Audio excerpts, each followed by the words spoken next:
When are we defined? Are we simple variables declared before time and only initialized at birth, or do our personalities start to form when we struggle through life? Is our passion ignited at our first movement of a cursor, our first search on Google, the algorithms and everyday programming, or maybe when we complete our first online first-person shooter? If our lives can be seen as a time-lapse of images, then we can only know the answer by looking at every single frame. My name is Pieter Bredenkamp, and this is the story of how I became a multimedia student. One evening, still struggling to walk on my own, I approached the giant that I knew my father to be, only to be introduced to a strange source of light and sound.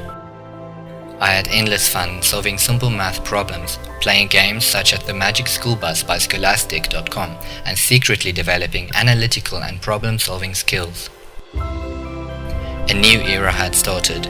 Teachers demanded of us to suffer through difficult-to-read books, and meeting the nasty lady at the library. My prayers were answered when Microsoft released Encarta, a digital multimedia encyclopedia providing me with a new dynamic way of attaining the information I needed for school. During high school, the foundation of our generation was laid by the first release of Mixit and BBM Messenger. My cell phone never left my sight. I felt like the popular kid when my status update received 10 likes on Facebook. Social media gave me a new way to interact with friends, meet new people and see what games they played. I demanded that our household invest in an uncapped ADSL line, and after giving an A-grade presentation, my now smirking father finally agreed. The internet gave me power, and with that power came great responsibility. I spent frustrating hours setting up IP addresses and reading up on how to remove malware on ask.com. This gave me some knowledge on how networks work. My interest in programming was awakened when I took IT as one of the subjects in grade 10. I enjoyed solving problems in such a creative way and decided that I wanted to study IT.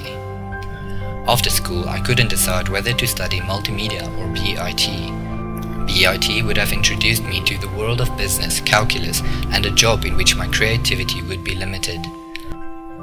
According to my parents, I sat quietly captivated by short stories on Vimeo, and often jumped across the room in excitement when a new Supersport advertisement included animation or electronic music such as dubstep.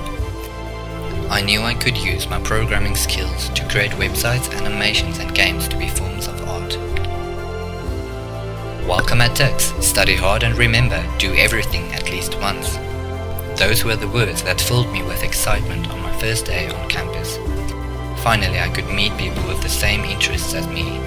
Like a new family, we moved from class to class, learning about the science behind information, using their online library and how to create a simple web page. The days flowed into night, and soon I will find myself standing at my own graduation. We will celebrate and go our separate ways, of which I do not know my own yet. Is our passion ignited at the creation of our own operating system, our first search on a brand new self-designed search engine, the algorithms and everyday programming, or maybe when we sell our first online first-person shooter? If our lives can be seen as a time-lapse of images, then we can only know the answer by creating a single frame every day of our lives.